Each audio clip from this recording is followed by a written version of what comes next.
Panel is titled Politics, Histories, Technologies. We have 3 presenters. The first presenter is Nick Nesbitt, and let me read his biography. So, find that again.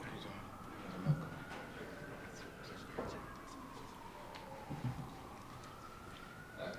So, Nick Nesbitt is professor and associate chair of the Department of French and Italian at Princeton University.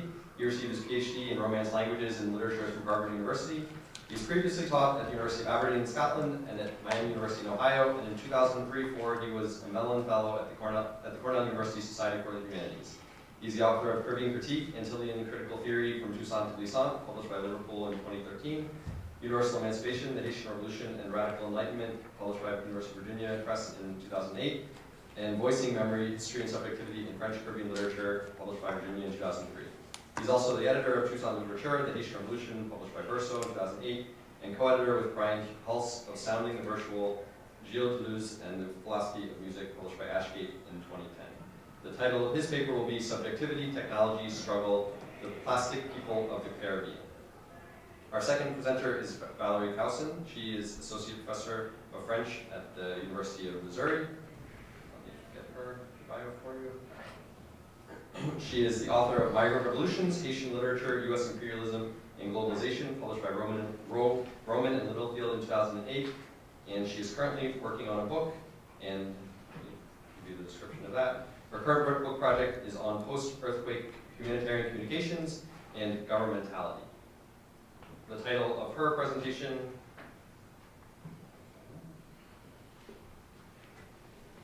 please come in. The title of our presentation will be Communication, Self-Help, and Sourcing the Crowd, Information as Aid in the Haitian Public Sphere. Our third presenter will be Amilcar Priestley. Amilcar Priestley is the director of the AfroLatin project. He is an attorney and graduate of Swarthmore College and Brooklyn Law School. His paper will be titled Post-2015 SDGs, Technology, Citizenship, and Afrodescendance in Latin America and the Caribbean. So please join me in welcoming our panelists.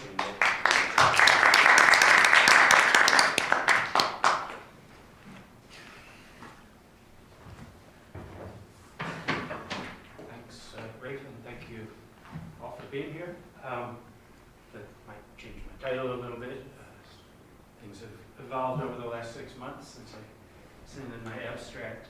This is what I want to talk about is maybe taking a step back from the details of the digital Caribbean and its unfolding and implementation and spread and inequalities and all the things that we are hearing about that are so fascinating. And the questions that I'm working on these days have to do with technology rather than the digital per se, and in particular something like a political economy of a post-human age. And I'll say in my talk what I mean by that. But I've been thinking a lot about the Marxist value theory of labor in the contemporary context in which human labor is becoming more and more superfluous, and is leading me to look back at people like Althusser, the early Althusser, and of reading Capital and For Marx, and the limits of the critique of humanism there, among other things. C.L.R. James and his the relations between between the Black Jacobins and his study of the Haitian Revolution and his later Marxism and critique of state capitalism and all those sorts of things. And so I want to think a little bit about some of the implications of the contemporary context of speed, acceleration, the digital, capital, the immaterial, and how we can think about, both in the Caribbean and in terms of global inequality, what might be a sort of structural logic of capital today in the absence, in the increasing tendential absence of human labor. The problem of technology, then, that I want to focus on inherently possesses political and not only technical dimensions. In light of this maybe obvious and basic proposition, I want to briefly examine not so much contemporary issues of the technical implementation of digital technology in the Caribbean, but instead more generally the problem of technology in the Caribbean, as what the conference organizers in the call for papers termed historicized social phenomena. In the 250-year struggle for empowerment in the Caribbean. In this process, technology, in its widest sense, has repeatedly played a transfigurative role in key moments of the political struggles of the Caribbean. From this basic proposal, there are a vast number of points that suggest themselves. So let me, in a very preliminary way, touch on a few of them. Technology could be defined as the appropriation and deployment of natural processes for human ends. Crucially, these ends are multiple, they're diverse. Ends of sustenance, health, economic and human development, and reproduction, but also these include social ends, and more particularly, the means to achieve political ends for a more just society. Let me put out two, let's say, axioms of the politics of Caribbean technology. As we all know, the deployment of technology occurs in the contingent context of struggles for empowerment, never in a value-free teleology of technical development. The fetishization of capitalist technology perhaps first becomes Caribbeanized in the plantation and visualized, in any case, in some of the plates, the famous plates from Diderot's Encyclopédie that describe sugar plantation technology. One of the ways that this question intrigues me in the moment is thinking about C.L.R. James's proposition that the laborers on the plantations of Saint-Domingue were proletariat. And what that might mean, because James doesn't really develop it in any thorough fashion, and it seems to me that they're in sort of an intermediate position. That is, they're subject to direct compulsion, the violence of slave labor, and which is similar to feudalism, direct compulsion. There's no wage that would function as the sort of objective structure of compulsion. But as James does point out, it's a quasi-industrial organization, machinery, though still dependent on human labor rather than predominantly machines. In contrast, stand militant appropriations of technology by figures such as Toussaint Louverture. One thinks of the saddle and the stirrup as technologies crucial in the unfolding of the Haitian Revolution. The techniques of French military procedure and arms in the 1790s as the former slaves were brought into the revolutionary army, French army, or just simply pen and paper in the ways that Deborah Jensen has talked about Toussaint as a spin doctor in the 1790s, furthering the cause of the autonomy and freedom of the former slaves of Saint-Domingue in the public sphere in that age. All of these were technical resources that he appropriated and troped to magnify the power of the Saint-Domingue masses, to assert their effective domination over slaveholding capital. The historical deployment of technology in the Caribbean overcoats any logic of center and periphery, is my second point, while always remaining confined within the structures and availability of any technology. Marx affirmed in Capital that the enabling condition for the subsumption of society to capitalism is always the possession or non-possession of the means of production. In a politics of Caribbean technology, this implies a further dialectic of struggles. Struggles for the possession and possibility to deploy technology, moments of which include the encounter of slave ships with the traditional technologies of African societies, from metallurgy the libraries of Timbuktu. This is the first Western image of Timbuktu from René Caillet's voyage to exploration of West Africa. In a politics of Caribbean technology, this implies a further dialectic of struggles, struggles for the possession and possibility to deploy technology, moments of which include, the possession and deployment of information technology as a mass and not elite phenomenon in the struggle for radical democracy, as we heard about this morning in Laurent's presentation on Radio Haiti after 1986.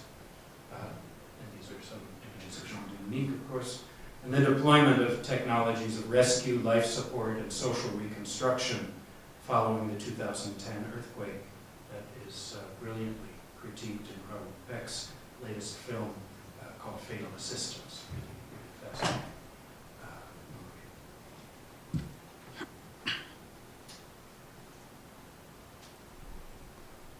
In the period of decolonization, under the impulse of the international struggle for communism, figures from C.L.R. James and Che Guevara to Aimé Césaire and Frantz Fanon frequently spoke of the creation of a new man in a decolonized egalitarian world. This idea of a fundamental human contingency of an existence that always precedes its essence, to speak like Sartre, is in fact a plasticity that I'm referring to in the title of my talk, intimately linked to the deployment of technology, a human plasticity, plasticity of the human.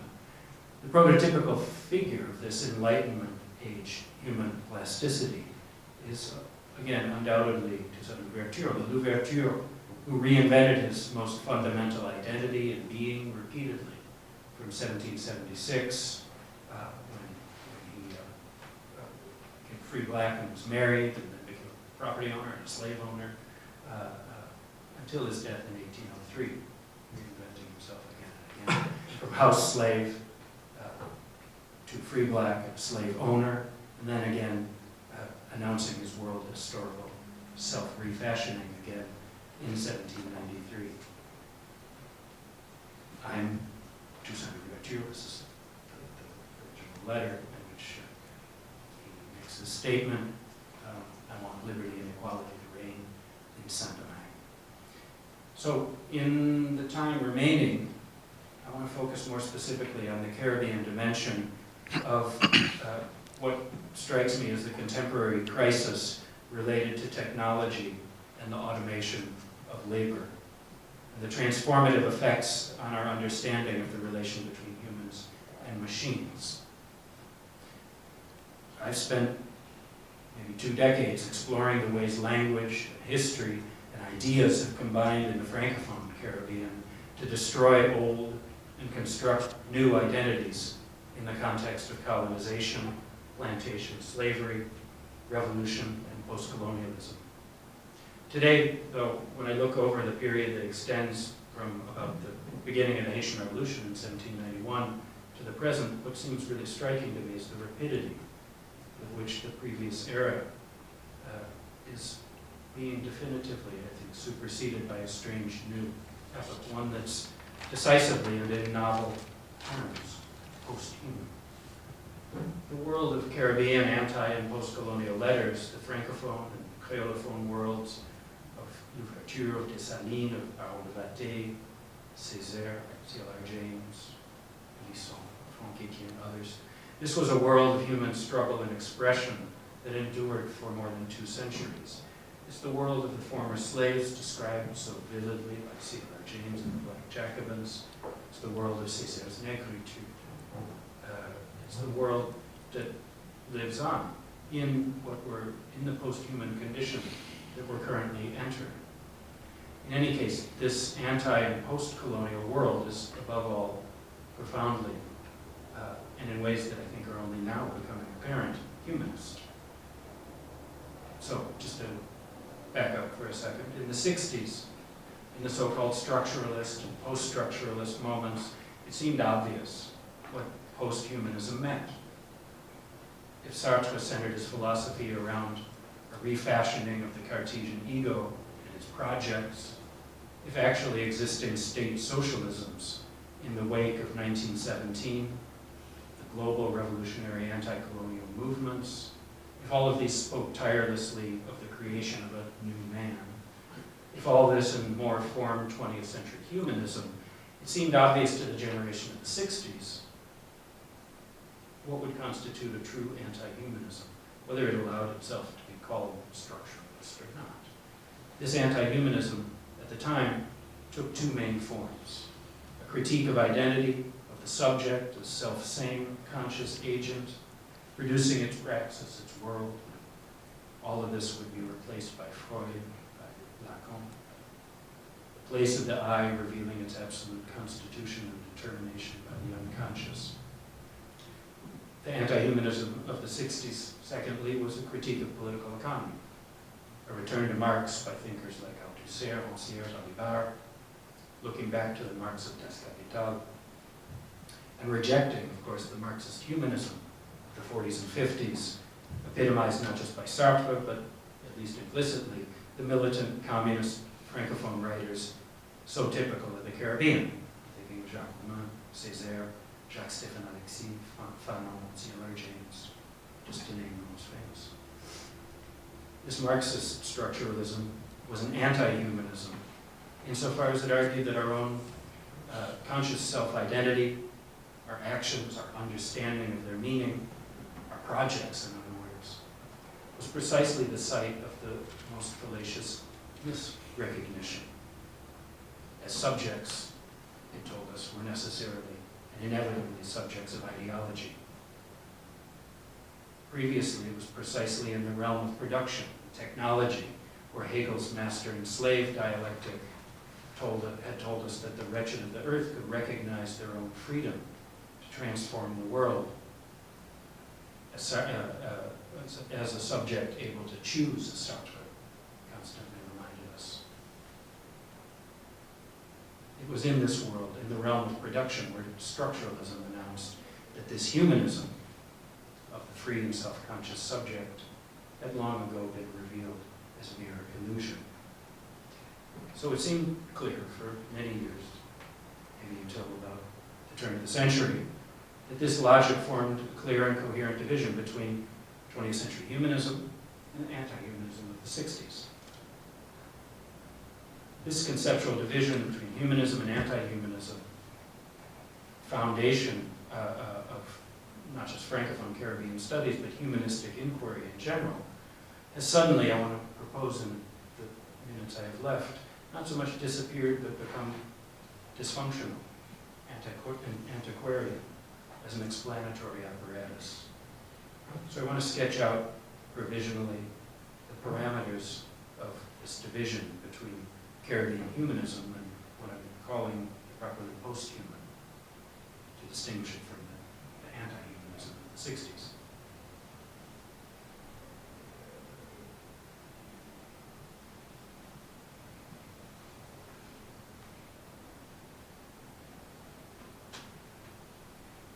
Some 700 pages into the notebooks of Marx collected as the Grundrisse. He distinguishes between the age of tools, which humans use as prostheses to extend their own power over nature, and that of the machine, characteristic of capitalism, in which humans tendentially, according to Marx, become mere appendages of the machine. This aspect of Marx's critique, encompassing concepts such as relative surplus value, the labor theory of value, his analysis of machines and their contradictory status in capitalism, where they exponentially increase the production of wealth, commodities, and yet at the same time gradually displace humans from the production process as humans become less and less necessary as production becomes more efficient. Eliminating value, all of this was largely overlooked in the Marxian thought of Leninism and its anti-colonial inheritors, from James, Césaire, Fanon, Castro, Cabral, Lumumba, Ho Chi Minh, and so many others. A paper from last year, this is just the title that you may have come across, was published by two researchers from Oxford, UK. It drew a lot of attention because the claim it makes is pretty spectacular. They examined some 700 job categories, and their conclusion was that 47% of all jobs, material, immaterial, low wage, high wage, first, third world, will be susceptible to automation in the next 2 decades, 10 to 20 years, so 47%.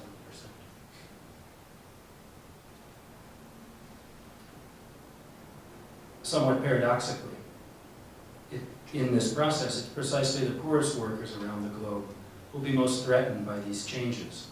As jobs dry up, only those with the capital to re-educate and transform themselves and their children into useful appendages to computers and robots, to supplement these powers rather than competing with them, will continue to be employable.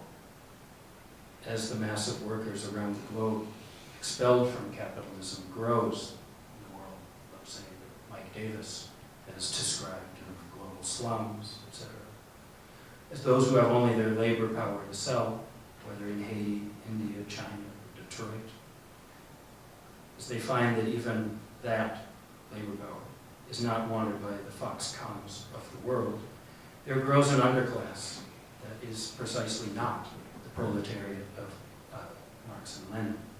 So this brings me in my conclusion. Oh, and I should just say that this book on the left is a really fascinating book that came out by 2 MIT economists this year that describes the orientation is neoliberal, but looking at the sort of systemic and global implications of these changes that are underway in the global economy as it becomes more digital, more immaterial, et cetera, as wage labor tends to disappear and capital tends more and more to go to capital. So, my conclusion. I want to talk about one of the masterpieces of Francophone literature, Jacques-Stéphane Alexis' Marxist novel from 1955, Compère Général Soleil.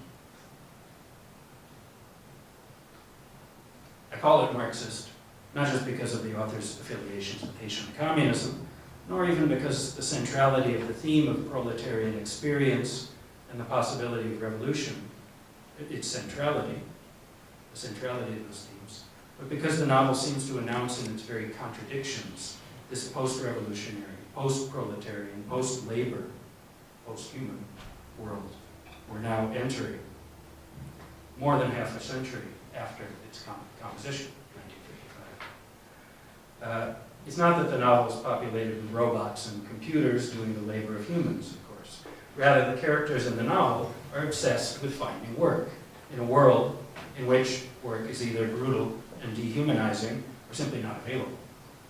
My point is that Compère Général Soleil presents a sort of dystopian image of the growing global underclass, expelled from capitalism, a world in which not even the sweatshops offer the promise of a wage, for those unable to re-educate or even educate themselves for a world in which they must compete with wageless, tireless workers. We tend to think of the rich Atlantic, North Atlantic economies as those hardest hit by deindustrialization. Maybe that was true in the 80s and 90s. But since the mid-90s, just one example, manufacturing employment in China has fallen by 25%. That's 30 million less workers in manufacturing, and yet China's production and the economy rose by 70% at the same time. The changes that we're witnessing suddenly are global, and they increasingly and will increasingly hit the poorest economies the hardest, of course. Big surprise. Alexis' novel, already in 1955, describes a world in which people are constantly searching for work, but one in which Marxist communism, in its 20th century Leninist internationalist interpretation, holds out to them the promise of work. The language of the novel draws our attention repeatedly to concepts such as le peuple, le travail, work, les usines, factories, les ouvriers, workers, factory workers. Primary among the paradoxes structuring its narrative is undoubtedly that between its two central that between its two central concepts, communisme and travail, work.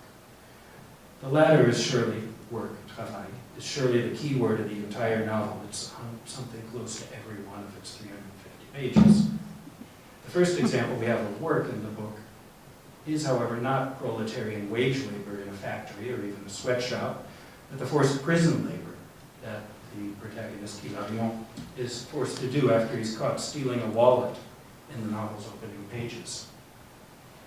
In prison, moreover, Hilarion's life has changed. He's awakened and given a vision when the communist militant Roumel promises him, "Je te trouverai du travail," I'll find you work. Indeed, the entire novel is animated by this promise of work. Even in those cases when it does arrive for the novel's characters, though it proves infinitely poorer, more brutish, and exploitative than the image of gold itself. The promise of what used to be called Third World Communism, embodied in Alexis' character, Roumel, reveals itself in the novel profoundly and indeed tragically.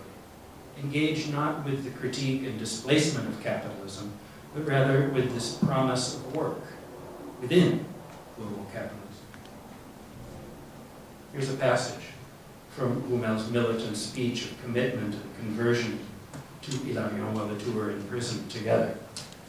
I'll just roughly translate quickly. I'm a communist, Hilarion, and I'm in prison because we're strong with this strength of days and nights that comes from their unavoidable triumph.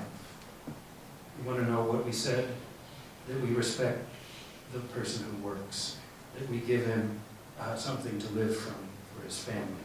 We guarantee him work, that he has the right to defend this work. And since this country is only worth its workers,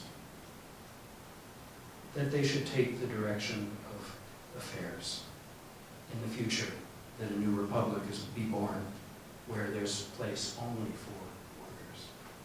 And all this in the entire novel, not a word about capitalism as a system, as a structure that obligates all of us subject to it, to valorize value, about the ways those with nothing but their labor power are forced to sell, are forced to hand over their surplus as surplus profit to the capitalists.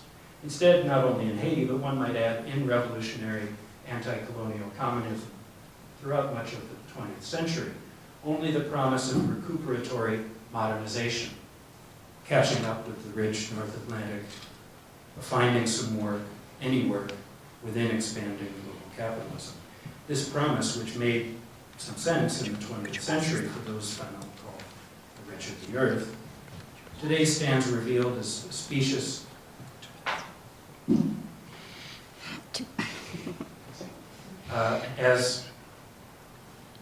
a specious and impossible dream in a world increasingly without human work. It's not only that there's no longer a proletariat, it may be the subject of emancipatory revolution against capital. The proletariat in its class struggle against capitalists, as Marx argued, unlike his Leninist and Fanonian interpreters, class struggle in the proletariat was in fact crucial to the development and perfection of capitalism itself. Throughout the 20th century, as globalization unfolded under what Lenin called the logic of imperialism, modernization could effectively transform societies. Today, this logic suddenly no longer holds, but at the same time, perhaps paradoxically, I think a return to Marx, a certain Marx, is as crucial as it ever was for understanding these dynamics. Not the Marx of the revolutionary proletariat, or, it goes without saying, the Lenin of electrification of the Soviets. The global underclass that's a result of these processes finds, I'm arguing, a powerful and visionary representation in a novel of Haitian exploitation, such as Combien Général Solide. In a world without work, without proletarian factory labor, what's left or what's known throughout the Francophone Caribbean is the job. The scraping of a living from whatever's at hand in an impoverished land, returning home at night with a few gould from the market by buying cheap and selling it more dearly.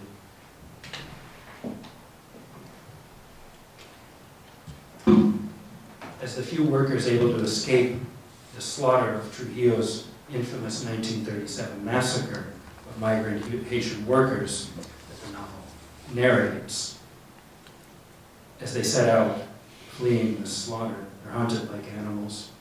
They set out for the promise of safety at the Haitian border, and the promise of Humel's communism, of the masses, of the solidarity of the exploited and the revolutionary power of proletarian struggle. The promise stands revealed in its impotence before the violence of capital. In this case, the relative riches of Dominican plantation owners, the military, all those whipped up in genocidal fury against the vulnerability of Haitian laborers. Tracked like animals, dispersed, molecular, these workers are subject to a horrendous vulnerability that's the opposite of the collective voluntarist image of revolutionary spontaneity so dear to thinkers like C.R. James and Alexis himself. Just finish the last paragraph. Like that of Alexis' own tragic end, Compère Général Soleil unflinchingly tells the story of this failure. Not the failure of Marxism, but rather one might say the failure of 20th century revolutionary anti-colonialism to be Marxist enough, to go beyond grasping at the promise of compensatory modernization, of work at any price, and to bring an end to the value form itself that continues to structure global capitalism today. The paradoxes of the post-human age we're rapidly entering make themselves felt at every level of society. Everywhere in the world that capitalism has in fact subsumed work under the compulsion to make a profit for somebody somewhere, no matter how infinitesimal, undercompensated, exploitative, and fleeting that work may be. As capitalism enters into new forms of crisis in the age of post-human labor and compensatory financialization, as it lurches from crises of the extreme limits of financialization to seizing the many opportunities offered by such crises for the enclosure and privatization of the commons. In this world, Alexis' visionary, despondent Haitian novel Compère Général Soleil shows us from the bottom of global society a dystopian image of our possible future, a future that can perhaps only be avoided if the very idea of what it means to struggle for social justice can be reconstructed as the struggle to create a world in which the compulsion to work and make a profit for another no longer constitutes the structural logic of social existence. Thanks.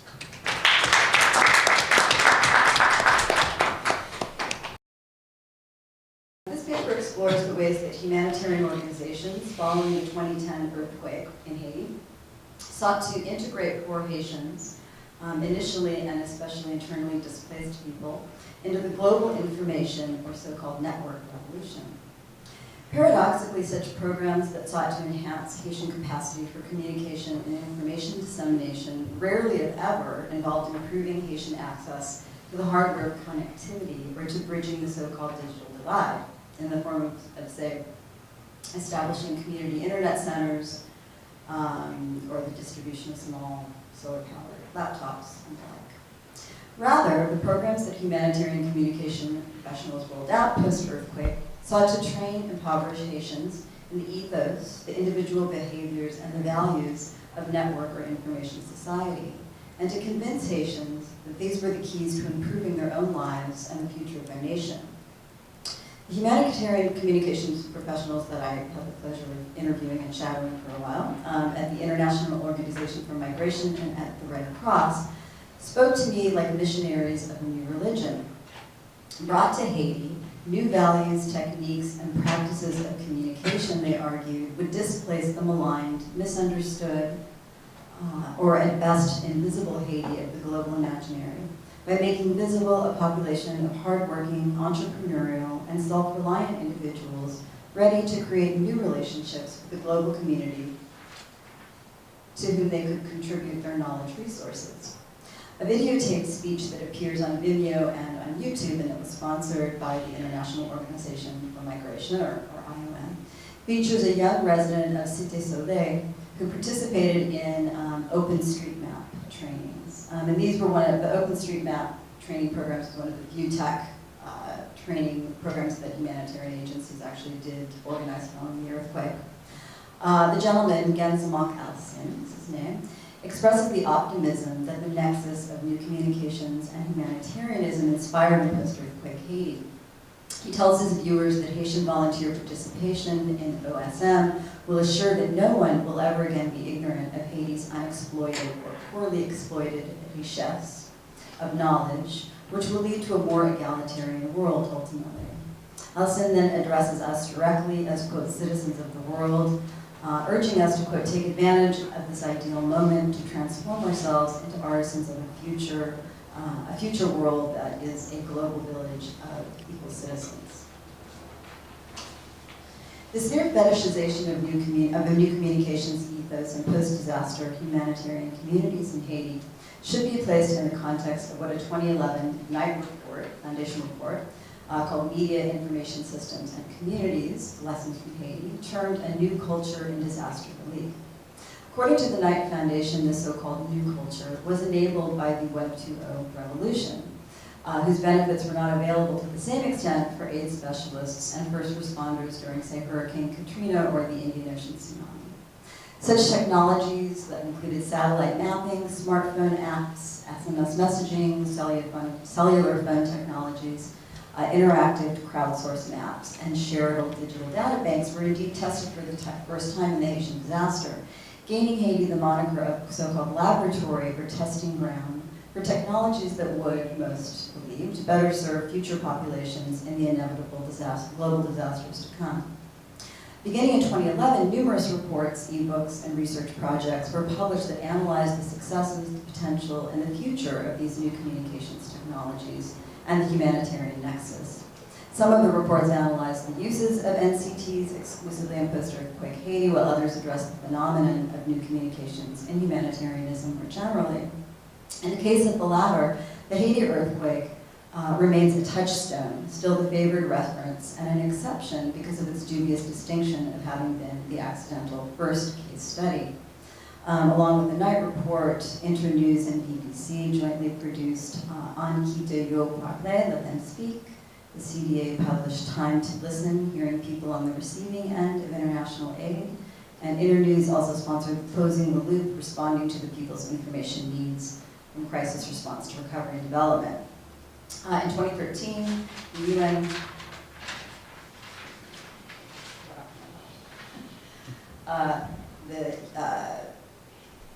UN Office for the Coordination of Humanitarian Aid published the most scholarly and sophisticated version of these reports called Humanitarianism in the Network Age. Indeed, in a number of these reports, the Haitian disaster is heralded as a world historical moment and a progressive narrative about improving the aid process and thereby more generally achieving the goal of global well-being. While they sometimes acknowledge the failures of new communications to deliver on its promises, the reports mostly focus on how the Haitian example revealed the great potential, future directions, and lessons learned in Haiti, and thus its privileged position in an ongoing global phenomenon and movement to revolutionize the practices and understanding of information and communication as foundational to humanitarian's greater goals. And the reports that came out of Haiti, in part, are based also on the World Summit on Information Society reports. And so these were two World Summits. There were major UN funded and organized events that happened in 2003 and 2007, and those were sort of the moments that really legitimized the use of new communications technologies, and really celebrated the use of new communications technologies for development and for humanitarian and aid relief. And what's interesting about the declarations that came out of the WSIS is that they define information and communication as a human right. And throughout these declarations, they refer to Article 19 of the 1948 Declaration, which guarantees freedom and access to information as a human right. And this is sort of referred to again and again in the 2003 and 2005 WSIS documents, which insist that in the current moment, of expanded communications technologies, the sort of old dream of the original Human Rights Charter, is able to be realized. Okay, so according to humanitarians working in Haiti, recreating Haiti's global image as rich in information resources and ready to join the networked revolution required changing Haitian mentalities and behaviors to conform to the new values of the network and information age. Humanitarian organizations thus initiated programs whose aim was to train the Haitian majority population, but in particular the 1.5 million people that were living in tent camps up until about 2012, when the numbers started to diminish, training them to become so-called good communicators.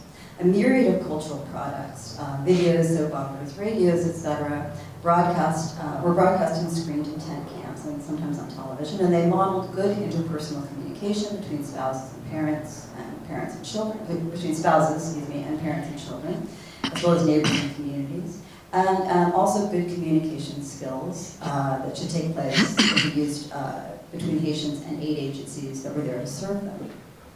Further, programs and initiatives were unrolled that claimed to give Haitians a so-called voice by using old and new technologies. Through such means, Haitians would gain agency and become visible, not as victims or criminals, but as participants in a civil global society. Thus, while post-earthquake communications initiatives carried messages that ranged from cholera prevention to children's rights, such packets of information also communicated messages that were simply about communication itself. And I could refer now to this poster, which I don't know how well you can see it. The name of this particular program was Vérité sous tambour, which would be, truth told on a drum, or, and that tambour is a sort of Haitian practice that is sort of calling people to attention. There's also a practice of dissent. And this project was organized by the IOM and had got a number of different names over the years. It was also called Voices of the Voiceless. And there's a cartoon in the top right that shows people on a tap-tap on a Haitian bus. And a man is saying, oh, I'm hearing, this is in French, and actually the poster that would have been distributed to the population was in Creole, but we'll just translate it into English what he says and paraphrase it. I'm hearing all day long that, the organizations are saying that we have a role, that us poor Haitians have a role in the reconstruction of our country. I don't believe that, I smell a rat in that. And then a woman says, no, monsieur, you're wrong. There are very specific ways that we can participate in the reconstruction of our country, and here they are. And then we go down to the arrow points us down to, you can send an SMS message, you can write a letter, it's the second picture, drop the letter in the letter box, or make a phone call. And I believe somewhere on the poster is the code. So it was *177 was the IOM's text code, and that was used for a variety of means that people could text, we need water in this camp, or I think we need a school in this neighborhood. They could also call that number, do the same thing, or there was a whole part of the Voices of the Voiceless, or Vérité sous tambour, was to put a number of these letter kiosks, right? They're kiosks with letter boxes, and people were encouraged to deposit letters, stating their needs, expressing their feelings, etc. We can talk a little bit later, perhaps, about the kind of lacuna that appear in the poster, where suddenly, these messages, it's not in and of itself a bad idea, reach a capital, a nameless capital, which is large buildings. It's the UN, the International Development Bank, and the World Bank, I believe, are the initials. So messages magically arrive in Brussels or wherever, New York here, and then it says participer à des réunions. So somehow virtually, you're sending these SMS texts. The Haitian populace is somehow participating, or someone is participating in réunion, in meetings. The subject is not specified at this point. Plans are made, they're sent back to Haiti, et cetera, et cetera. Magically, a school appears. So this type of program was termed two-way communications, and also behavior change communications. Such programs encouraged and rewarded individuals for engaging in sanctioned forms of communication, which were these particular forms of communication. And these sanctioned forms of communication were often defined as self-expression. So such forms of communication including, again, sending SMS messages, which were heavily advertised, on agency-sponsored graphic newspapers and such, voting call-in centers, participating in touch-tone phone surveys, as well as more traditional practices like depositing letters in the special kiosks that Red Cross, IOM, and other organizations provided in the camps that they managed. I was told more than once by IOM employees that such measures were a way of giving people a chance to vent so that they would not vent in ways that were more dangerous. Numerous reports written by communications professionals, advocates, and humanitarians following the earthquake also described the two-way communications as important psychosocial exercises in and of themselves, or as forms of self-help. An IOM fact sheet of the summer of 2010 states that the thousands of letters that were placed in the letterboxes by Haitian IDPs, quote, expressed a torrent of pent-up emotions, end quote, and that they contained, quote, real individualized expressions of suffering, end quote. Participants in such programs were sometimes chosen to be the focus of video portraits and features in the graphic newspapers. And these people were generally chosen because they had written letters that said things that, instead of whining to neighbors or, crying in their tents all day, instead they had written a letter. They often stated that the act of writing a letter made them feel better simply because they believed that someone somewhere was listening to them. And I don't want to question the letter writers and the sincerity of what they were composing, but I do question the IOM selection of letters. The letters that they chose to focus on their website and in their various communications with donors, with the public at large, with the media, always represent Haitians saying that these programs made them feel better, right? So that they were able to describe the programs as forms of self-help. I did not see the letters that expressed anger, but I just can't imagine that they weren't there. Okay, so programs like Voices of the Voiceless, or Vérité sous Tangu, are part of a larger development goal of increasing stakeholder participation, and this has been a priority of the development community, at least since the 2005 Paris Declaration on Aid Effectiveness. In humanitarian communications reports, programs that used SMS messaging, cell phone, touch-tone phone surveys, and call centers have innovated new models of participation.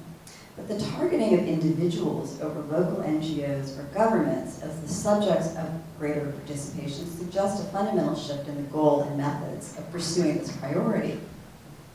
Describing participation as voice and as a form of self-help, I'd like to argue, suggests that social regulation or governmentality is one of the implicit goals of these programs that target individuals and their behaviors.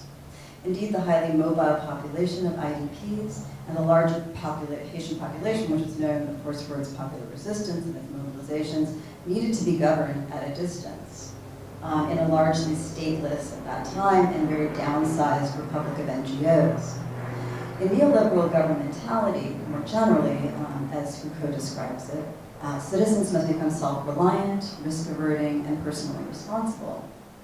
As Nicholas Rose writes on neoliberal governmentality, regulation is outsourced so that the goals of authorities become, quote, the choices and commitments of individuals, end quote. Becoming a self-regulated subject then became a kind of social obligation following the 2010 earthquake. The obligation to participate, for example, in the rebuilding of earthquake-ravaged Haiti, thus hosted, by adopting sanctioned communicative behaviors that are individualized and not collective. Also by identifying rogue speech, as the woman does on the tap-tap, and, containing it. But Haitian social obligation did not end with the adoption of self-reliant and personally responsible behaviors. Like the woman writing the tap-tap pictured in the poster, Haitians were targeted as the beneficiaries of official information, but they were also tasked with passing along that information to their communities defined as networks. Good citizens then in the humanitarian communication ethos are not only willing to change their own behavior, but to work to change that of others. In this respect, humanitarians were defining the Haitian masses as a crowd whose communicative practices could be so-called sourced for the project of disseminating information. According to the Red Cross and other organizations, Haitian cultural practices were ready-made for the task, as Haitians putatively possessed an exceptionally productive and permeable communication culture. A Red Cross report from 2011 lauds Haitians' apparent penchant for talking and spreading news. The report describes and defines a list of Creole terms that signify the traditional Haitian mode of communicating, and they list radio bouché, radio 32, which is my favorite. 32 is 32, we have 32 teeth. Radio jo, and ti parle, which means a little chat. The Red Cross translates these terms of the local vernacular as word of mouth and advises its humanitarian workers to find, quote, the right entry point, end quote, into this system in order to, quote, deliver information and assure a wide and accurate diffusion. This model of humanitarian communications identifies Haitian society as exceptionally permeable then to messages of behavior change, so that Haitians become ideal participants or laborers, in a sense, in the humanitarian effort to spread sanctioned forms of information that will help contain unruly forms of communication or rumor, that which could lead to unruly practices and resistance. So here, Haiti's exceptionalism, the site of popular mobilization and unruliness, is replaced by an emergent definition of Haiti as exceptionally loquacious and exceptionally willing to participate in the communicative cultures and practices that enable governmentality. So I'd like to return to a different way through which culture and social practices could be said to have been instrumentalized in post-earthquake Haiti for the benefit of authorities, or in this case, for the benefit of capital, and that's what Italian autonomous theorists term immaterial labor, or the social factory.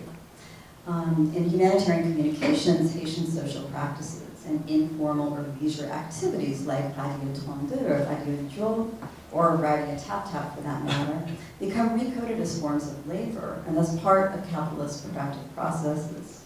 According to Maurizio Lazzarato, immaterial labor includes both the kinds of activities involved in defining and fixing cultural and artistic standards, fashions, tastes, consumer norms, and more strategically public opinion. While Terranova writes that immaterial labor is, quote, part of a process of economic experimentation with the creation of monetary value out of knowledge, culture, and affect, end quote. Regimes of immaterial labor create, quote, a social factory in which social life and practices that are not normally defined as work are subsumed within the productive process. And one example that diverts somewhat from our topic would be that in the global north, in the US, humanitarian and donor organizations depend more and more upon immaterial labor to promote themselves and their brands and to receive donations. In what's become a cutthroat world of market-oriented nonprofits, liking Facebook pages, blogging about organizations, tweeting celebrity charity stunts, my daughter, setting up personal fundraising pages for one's favorite charity are all forms of immaterial labor. They are unpaid so-called leisure activities or cultural practices that people feel to do good, but that benefit organizations that are organized around a market logic.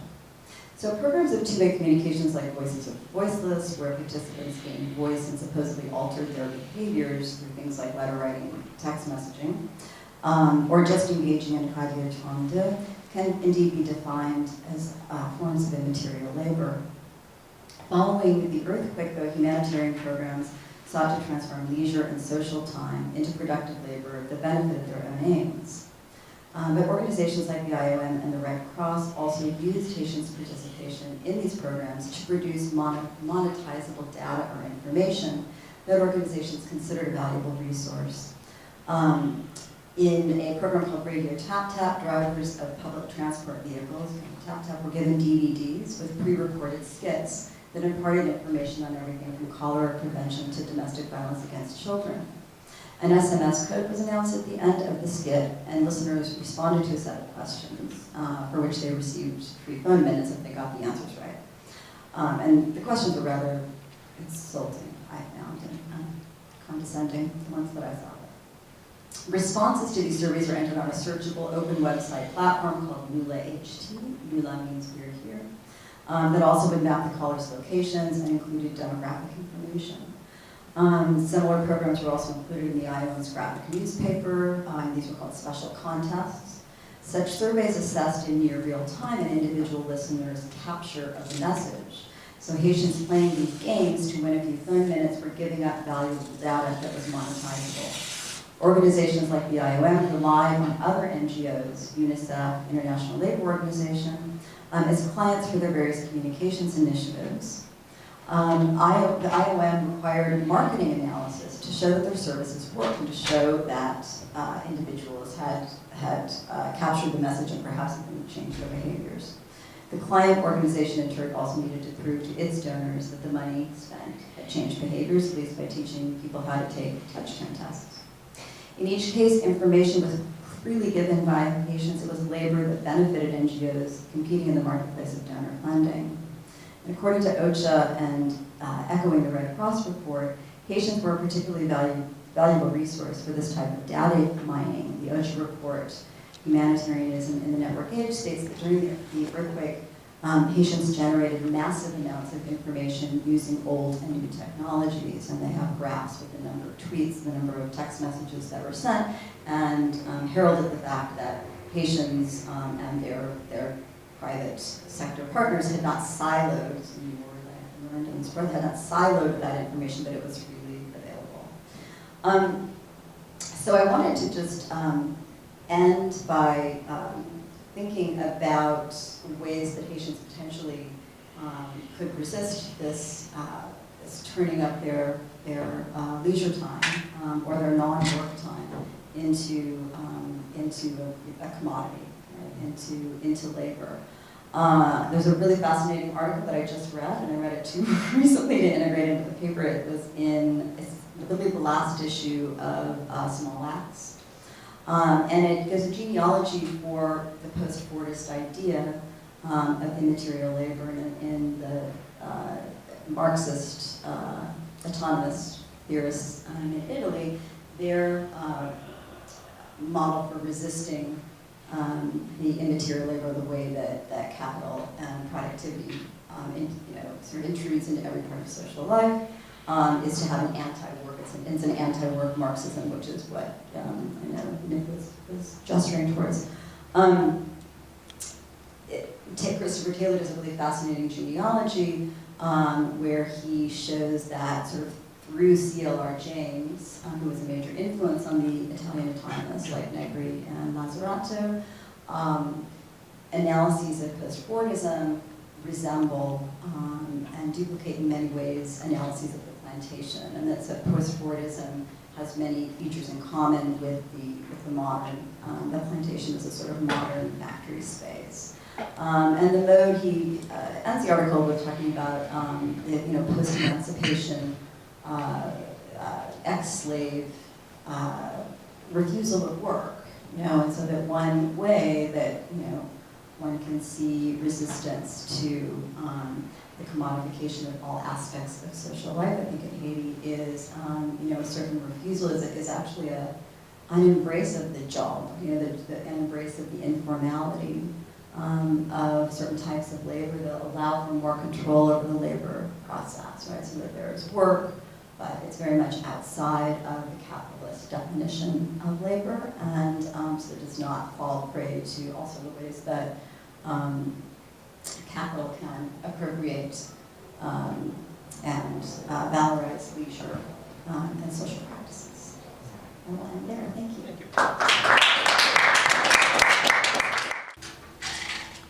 Good afternoon. My name is Amilcar Priestley. I am the director of the AfroLatin project. I'd like to take a quick second to acknowledge the passing of an early member of the project, Juan Flores, who was a professor at NYU.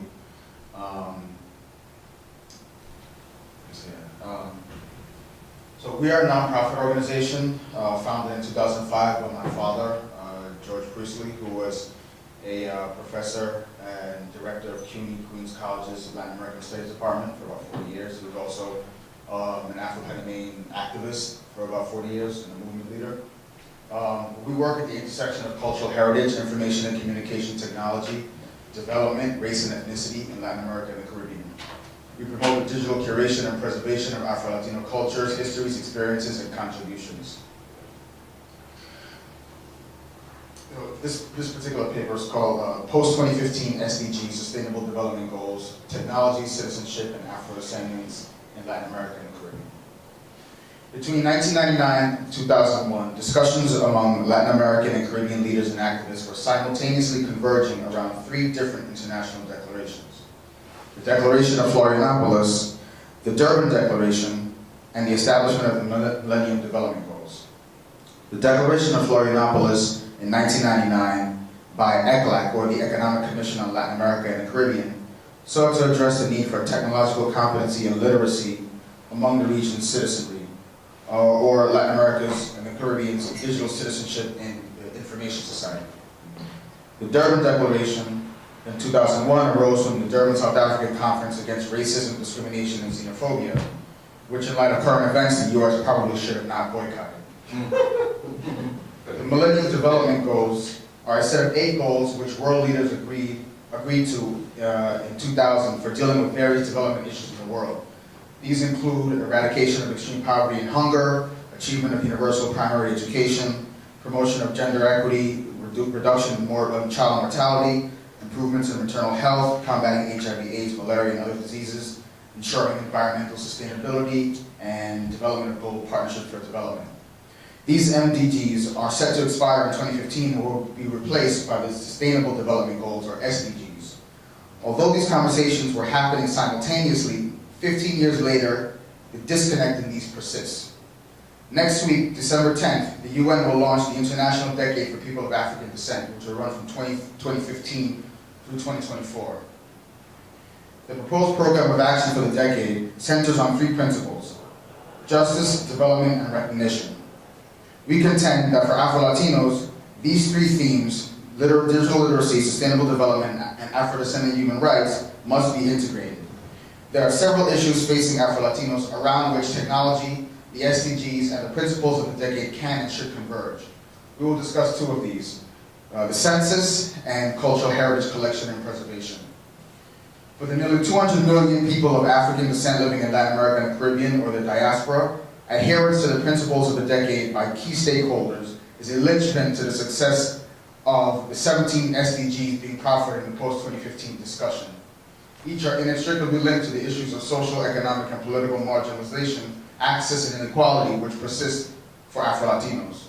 Some of these include climate change, better job opportunities, equality between men and women, better education, protection against crime and violence, honest and responsive government, freedom from discrimination and persecution, healthcare, so on and so forth. There's 17 of those.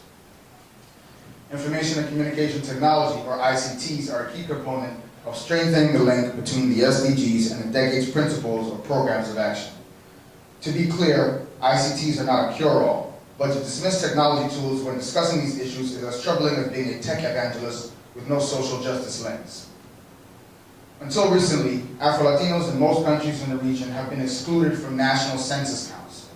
Unlike the racial binaries of the United States, mestizaje, or the myth of racial democracy, or in some countries it's called Priestley de razas, is the racial ideology that due to miscegenation, no one has a distinct racial composition. Instead, they are simply national citizens. This racial ideology of mestizaje has pervaded politics, immigration, and social policy throughout the region for years, and comes from the desire to make Latin America appear as white as possible. It has also led to what has been termed a pigmentocracy, whereby class status is directly related to skin color. Benedict Anderson termed this phenomenon of constructed identities as imagined communities, around which nation-states sought a post-colonial and anti-hegemonic identity. By pushing a national identity, calls for racial equality are suppressed or explicitly rejected. As such, counting Afro-Latinos in national censuses would alter the constructed national identity of the Latin American mestizo. Since the Durban Conference, some countries have begun counting Afro-Latinos, such as Colombia and Brazil. Some have attempted but have failed, such as in Panama. and there are still others which have yet to even count them, such as in Peru. These remain a central issue given its impact on national development policy and resource allocation. In an article I wrote in February of this year entitled Developing Digital Agendas and Strategies for the Decade of Afrodescendance and Beyond, I discussed how we can begin to address these issues utilizing technology. With respect to the census, the issue is twofold: the effects of mestizaje on self-identification as Afro-Latinos, and the lack of statistical data on Afro-Latinos. Although there have been efforts to deal with these, a key impediment in the issue of self-identification is the result of a whitewashing of educational curriculum which omits the contributions of people of African descent. The ubiquity of mobile phones in the region provides an important opening to use them for informal learning, which can help fill the current lack of cultural diversity in educational curriculum. By creating and using locally produced content which specifically embraces diversity and acknowledges Afro-Latino contributions, mobile learning becomes a means to inform communities. This in no way removes the state's obligation to educate its citizens, nor should such approaches impede or conflict with existing efforts for diversity in formal educational curricula. Our argument is that in the interim, Afro-Latino communities must do for self because there isn't really any much time to waste. In redeveloping the Afro-Latino project, we sought to address the first issue by creating a mobile accessible website which contained content about Afro-Latino culture, history, and experiences. In 2012, prior to launching, we conducted a pilot study in Panama on mobile phone use and their potential as a delivery system for learning. Our results indicated that while 67% felt that mobile phones would be a useful tool to learn, when asked whether they would be interested in receiving information about Afro-Latinos via their mobile phones, a full 100% of those interviewed said yes. In the last year since we relaunched the project, the base of our users went from 80-20 US and Latin America to about a 50-40 split, with about 10% of our users coming from Europe, Asia, and Africa. We still have a long way to go, but these numbers are encouraging. The materials we've compiled in our digital archive have been downloaded more than 10,000 times. By using digital and mobile tech to create and disseminate this material, our goal is to ensure that Afro-Latina experiences, cultures, and histories have a place. By advocating for mobile learning and digital content creation as tools, we encourage digital competencies while furnishing substantive material about Afro-Latinos. We view this as an opportunity for activists, laymen, educators, and technologists alike to also create similar content.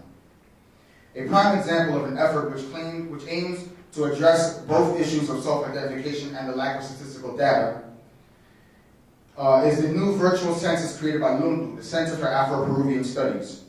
In addition to educating people about the roots of Afro-Peruvian identity via a related blog, the web application collects and visualizes data disaggregated by gender, health, education, experiences of racism, and employment, among other issues.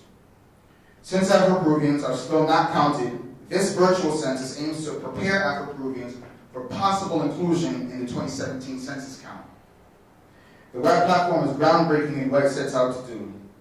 According to the organization's founder, Monica Carrillo, who is also a board member of our project and a member of Afrodescendance.com, another organization, Afro-Latino organization, one motivating factor is that, quote, we should all understand why we must be counted. It is an opportunity to know our reality and to propose policies for our communities. Furthermore, quote, Lundu hopes that Afro-Peruvians adopt digital tools and utilize innovative technological tools as an opportunity for development.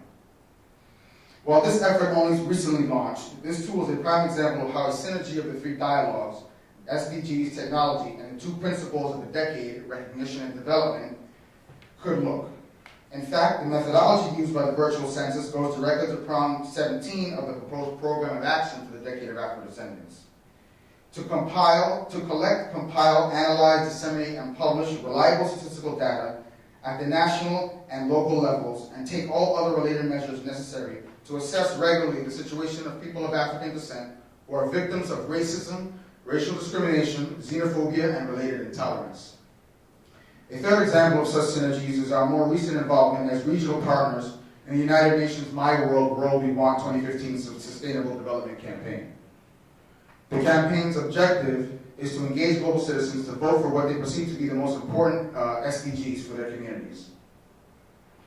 Although governments are not obligated to adhere to the results of the campaign, it provides community organizations such as ourselves with an opportunity to use a big data visualization platform to assess the concerns of our communities within the post-2015 conversation. More importantly, we see the campaign as a way to hold governments accountable if they fail to even address the concerns that arise from campaign voting. While it cannot replace national elections and local considerations, what we have learned since Durban is that with enough regional and international pressure, such change is possible. One example I use is in Panama following Durban. My father and some other folks drafted legislation that had passed that prevented people in 2002 and then respectively in 2004 from discriminating and prohibiting Afro-Panameans from entering public establishments. So basically harkening back to Jim Crow 1960s United States. In engaging the support of various organizations and individuals, it was important to connect these dots. At the time, two options on the platform, equality between men and women and freedom from discrimination and persecution, were numbered 9 and 11 respectively in the list of priorities. They currently sit at 8 and 12 respectively globally, in the Americas 11 and 9, and in the Caribbean 10 and 11.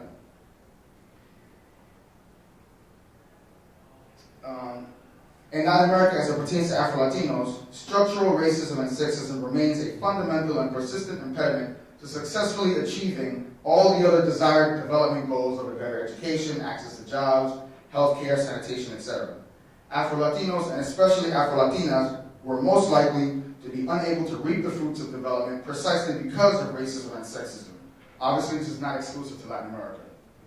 We reached out to organizations in Boston, New York, Haiti, Panama, Mexico, Argentina, Colombia, Peru, and Brazil, as well as the Red de Mujeres Afro, or the Network of Afro-Latin American, Afro-Caribbean, and Women from the Diaspora, a network with representatives in nearly every country in the region. Thus far, we have collected 807 votes, 173 counted, and 634 more to be uploaded, most recently from our partners in Colombia and Mexico. The campaign uses a combination of paper ballots, web app, and Android app. However, paper ballots have seemed to be the preference. Our results thus far have a better education at the top, which is consistent with regional and global trends. However, amongst our participants, freedom from discrimination and racism is number 2, and gender equality number 4, marked notably higher than the overall trend. Our participants are nearly 3 to 1 women, and most have a post-secondary education. Most also fall between 16 and 45. And moving forward, we will continue to analyze our results, but based on the information at hand, we must look to ways to engage more men and those at lower educational levels. We will work closely with our partners in the coming months to push for more engagement, especially as the program of action for the Decade of Afrodescendance is finalized. Another important example of the potential synergies between the decade, the SDGs, and technology relate to the digital collection and preservation of Afro-Latino cultural heritage. This approach serves as an affirmation of identity. We previously touched on the concept of imagined communities and the construction of national identity via the ideology of mestizaje. In discussing the importance of preserving Afro-Latino cultural heritage, the need becomes clear. Australian archivist Robin Slojit states, "The issue of constructing archives intersects with the issue of the construction of memory and identity, and by implication, the construction of political narratives and political positions. Cultural heritage thus becomes a means to affirm or upend official narratives of citizenship to these imagined communities or nation states by creating space for unofficial narratives to be heard. In simpler terms, who determines cultural heritage also gets to define a community's identity. It can be a democratizing force or a colonizing force. For Afro-Latinos, preservation takes on heightened importance in ensuring our contributions are part of the historical record. Cultural heritage collection and preservation using digital tools which are easily accessible can assist in defining and redefining national identity. This becomes especially important given the near complete exclusion or appropriation of Afro-Latino cultural heritage in countless cases over a period of centuries. The digital literacy and competency which must be encouraged in Afro-Latino communities thus may ultimately serve to advance and affirm their place as part of the national citizenry. UNESCO recently engaged this conversation in its recommendations to include cultural rights as part of the SDGs in its recent report entitled UNESCO's Contribution to Post-2015, stating, "The close nexus between education and culture should be understood as an opportunity to promote human rights, including cultural rights, global citizenship, and respect for cultural diversity. It is a framework to build truly sustainable development, drawing from the experiences of past generations and serving as a wellspring for creativity and renewal. The AfroLatin Project Digital Archive, including our Conversemos Afro Oral History Archive, has amassed over 70 oral histories from over 10 countries in the region, and we've compiled over 2,000 documents which we're preparing for publication. Other examples include the Digital Archive of Afro-Brazilian activist, legislator, and icon, Abdias Nascimento, by Ipe Afro, the organization that he founded. The archives of the works of Nina de Friedman, who studied Afro-Colombia, and a museum by the name of Muntubantu in Quibdó, in the Choco region of Colombia, which is looking to digitize their works through the SEGI, which is the Secretario General Iberoamericano, which is based out of Spain. We've been discussing our proposed solutions as well as several examples of ICT in use to push key elements of the decade and those being discussed for inclusion in the SDGs. We've also been engaged in helping to craft political policies based on our findings and our work. In the run-up to the presidential election in Panama this past May, we submitted several points to be considered for inclusion in the Afro-Panamanian political platform. Following a vote by representatives from Afro-Panamanian social movement organizations, the following points were adopted and presented to each of the presidential candidates, including President Juan Carlos Varela, who ultimately won the election. So the two main points were to the government via a designated agency should promote and financially assist in the use of ICTs to push diversity, affirmation of cultural identity, and the preservation of tangible and intangible cultural patrimony, oral histories, languages, and religious practices. And two, to financially support and create a climate for investment to support the sensibilization, capacity building, and use of ICT by educators, political, and community leaders. We will continue to push for these policies, along with issues of racial profiling, police abuse, sanitation, education, health, internal displacement, and the effects of the drug war. We must work hard to integrate technology, SDGs, and the principles of the decade to improve the opportunities for our communities now and in the future. Thank you.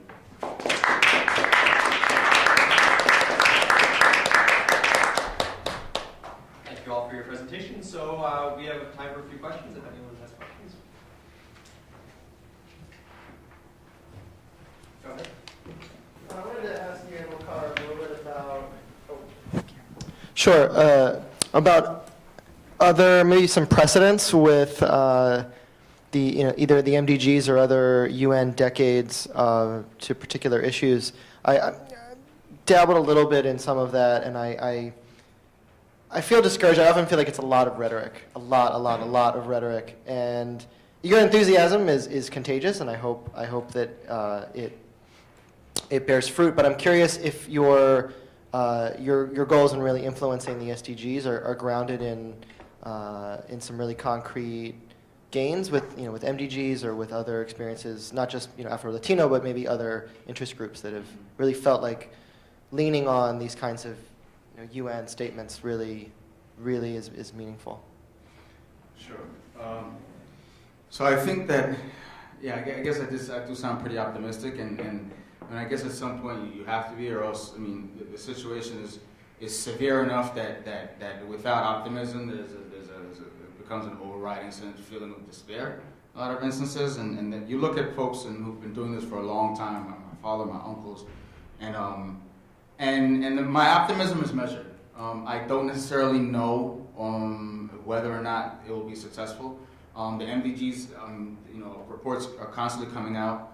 One came out yesterday that some of the goals have been met, a lot of the other ones have not been met. One of the reasons that has been given is that the ramp up for the MDGs took about 5 years after the announcement, so the full implementation took about 5 years. With respect to the decade, I don't know. I attended a civil society working group meeting in August at the UN. And at that time, the program of action was supposed to have been finalized by June, and as of July, it had not been finalized. There was also the issue, and again, it's an issue with respect to the Sustainable Development Goals, who's financing this stuff. So one of the things with respect to the decade that a lot of organizations have been pushing for, especially in the Caribbean, has been the issue of reparations. That's proven to be a sticking point because a lot of the European countries are kind of adamant about not, and the United States, to be perfectly frank, are adamant about not acknowledging that. So whether or not it's going to be as big a hit as one would hope, I don't know, but I mean, I remain hopeful, but realistic. Other questions?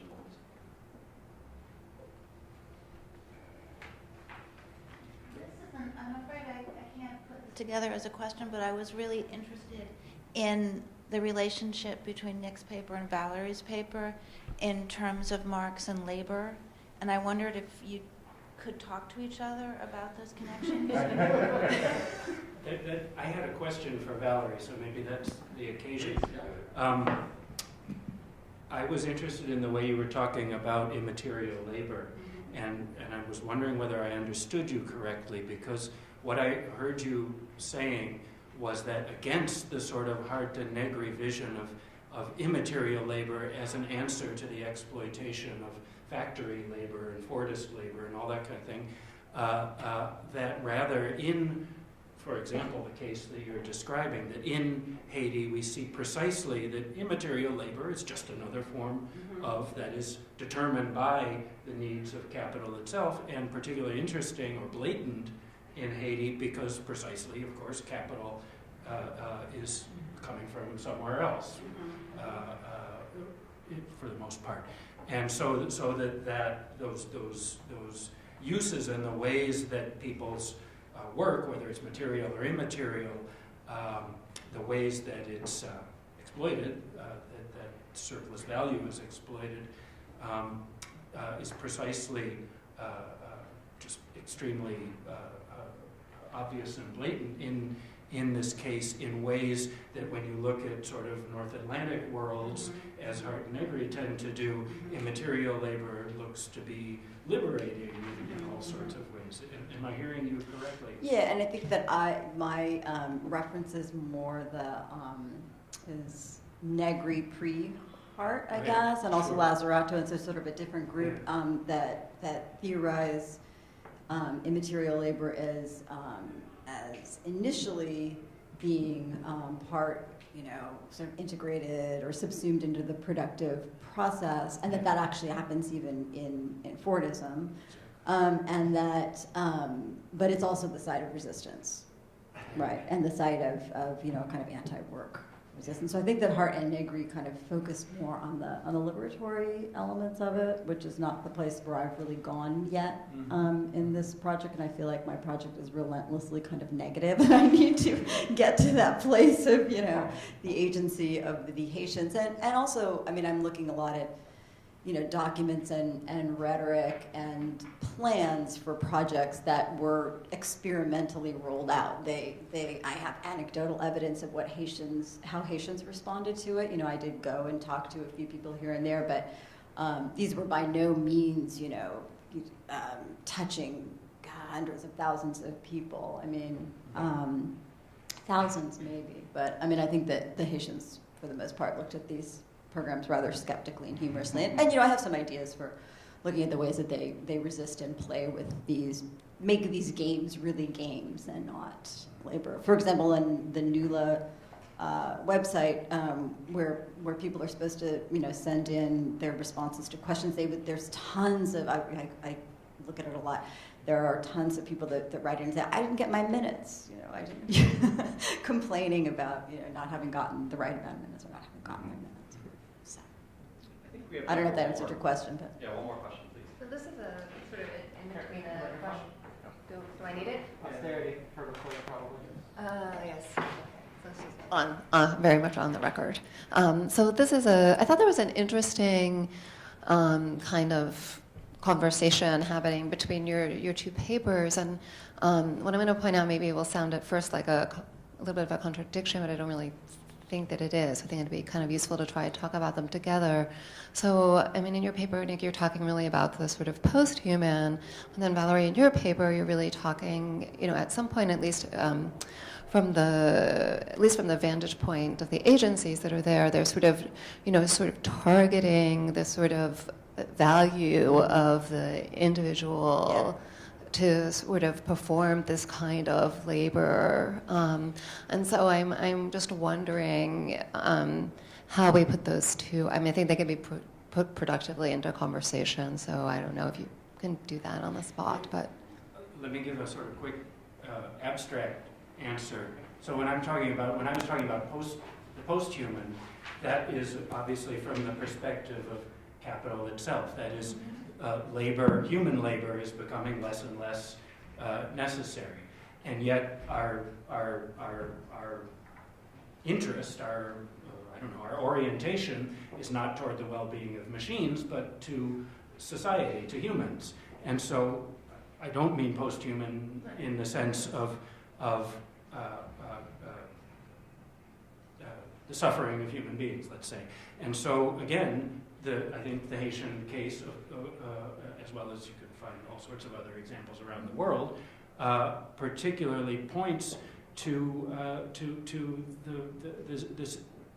the situation, which is again, it just was the last sentence in that quote from Marx, that capitalism continues to be contradictory. That is, it pushes, and now is pushing at this incredibly mind-boggling rate to eliminate human labor, and yet as the dominant structure of global society, nonetheless, human well-being is the central concern, as well as continues to be essential to capital itself, wage labor, consumption, all these kinds of surface things, so that contradiction now, when obviously it's been a long time since Marx and before that we know that capitalism is getting rid of human labor to increase productivity, but I have the impression in everything that I am seeing and reading that in the last decade, suddenly there has been a sort of, the exponential curve is suddenly just about going vertical, and humans are being expulsed so quickly, and yet, our concern remains human well-being, and so thus the drama of the situation. Yeah, that's an interesting.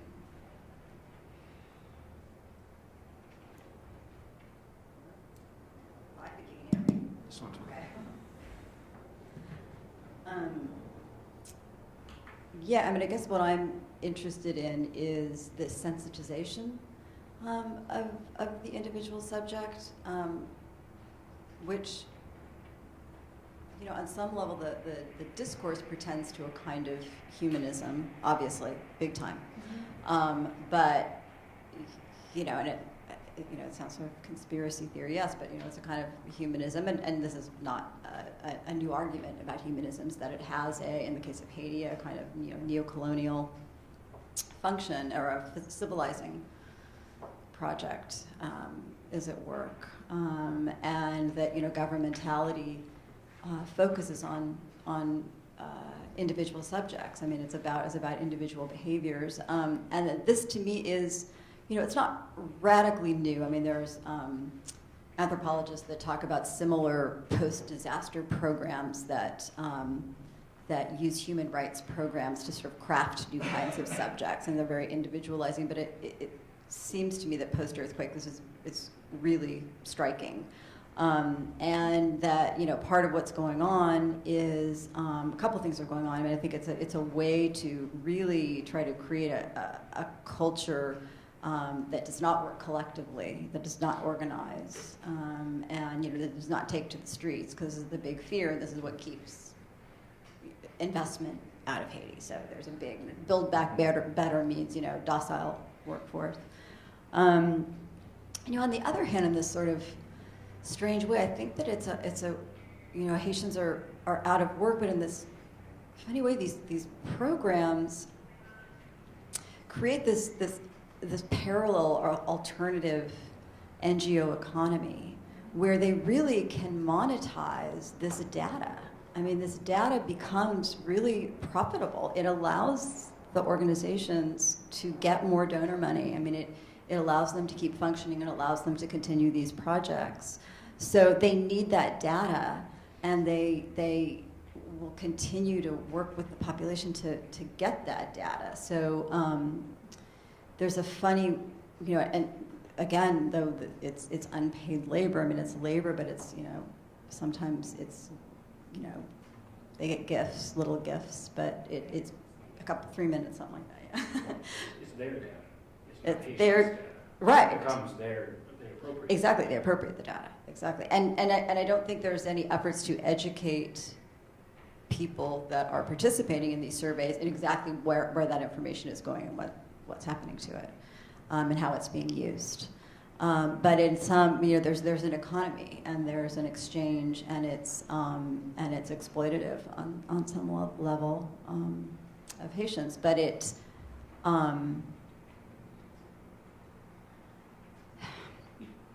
in that sense, there's not an interest on the part of the NGOs to necessarily put them to work in a funny way. You know, they get their aid. It's very much part of the NGO mentality and the NGO system, you know, where they receive aid, they receive charity, and then we can survey how that charity is working and extract the information from them to continue the, you know, the process in the economy.